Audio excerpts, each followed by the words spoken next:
நேத்து அஜித் ஃபேன்ஸுக்கும் ஒரே கொண்டாட்டம் தான். என்னன்னு கேக்குறீங்களா? நேத்து குட் பேட் அக்லியோட செகண்ட் லுக் ரிலீஸ் ஆயிருக்குல்ல. இந்த படத்தோட எதிர்பார்ப்பு எவ்வளவு எதிர்பார்ப்பு இருக்கு அப்படின்னா, நேத்து ட்விட்டர்ல ட்ரெண்டிங் நம்பர் 1ல இருந்தது இந்த குட் பேட் அக்லியோட ரிலீஸ் தான். செகண்ட் லுக் ரிலீஸ் தான். இத்தனைக்கும் கல்கி படம் இந்தியா ஃபுல்லா ரிலீஸ் ஆயிருக்கு. அது ட்ரெண்டிங்ல இல்ல. ஆனா குட் பேட் அக்லி ட்ரெண்டிங்ல இருக்கு. இப்ப இந்த படத்தோட அதிக எதிர்பார்ப்பு யார் மேல இருக்கு அப்படின்னா ஃபர்ஸ்ட் ஆதிக் ரவிச்சந்திரன் தான். ஏன்னா அவர் எடுத்த மார்க் ஆண்டனி படம் பயங்கரமான ஒரு கொண்டாட்டம், தியேட்டர் வைப் மெட்டீரியல் ஆயிருச்சு.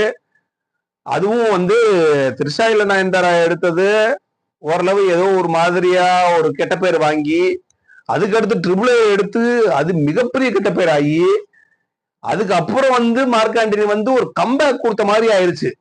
அது எஸ்.ஜே. சூர்யாவுக்கு மிகப்பெரிய கம்பேக் ஆயிருச்சு அந்த படம். அவரை ஆதிக் யூஸ் பண்ண விதம் பயங்கரம். அந்த படத்திலே பாத்தீங்கன்னா அஜித்தை பிரைஸ் பண்ற மாதிரி டயலாக்ஸ் 2-3 இடத்துல வந்திருக்கும். என்னடா எதுக்குறா இவர் அஜித்துக்கு முட்டு கொடுத்துக்கிட்டு இருக்காப்ல திடீர்னு அப்படின்னு ஒரு யோசனை இருந்துச்சு. ஒருவேளை இது நேர்கொண்ட பார்வையில சேர்ந்து நடிச்சதுனால அப்படின்றதுனாலயா அப்படின்னு யோசிக்கிறப்ப திடீர்னு பாத்தீங்கன்னா ஒரு அப்டேட். என்ன அப்டேட்னா, ஆதிக் ரவிச்சந்திரன் தான் அஜித்தோட அடுத்த படத்தை இயக்க போறாரு அப்படின்னு ஒரு அப்டேட் வருது. அப்பதான் புரிஞ்சிச்சு அதுக்குதான் அஜித் இங்க பிரைஸ் பண்ணிருக்காப்ல அப்படின்னு. செகண்ட் லுக் ரிலீஸ் ஆயிருக்கு. இந்த செகண்ட் லுக் பாக்குறப்ப ஒரு 2 படத்தோட வாடா அப்படியே அடிச்சிச்சு. ஒண்ணு அவர் அந்த கையில செய்யற அந்த ஸ்டைல், இந்த ஸ்டைலு அப்படியே வேதாளத்துல வரும்.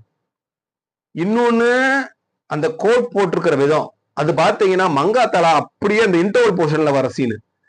இன்டர்வல் போர்ஷன்ல நேருக்கு நேரா நின்று பேசிக்கிட்டு இருப்பாப்ல, அதே மாதிரியே கோட் ஸ்டைல் போட்டு காட் பிளஸ் யூ மாமே அப்படின்னு ஒரு டேக பின்னாடி போட்டு விட்டுருக்காங்க.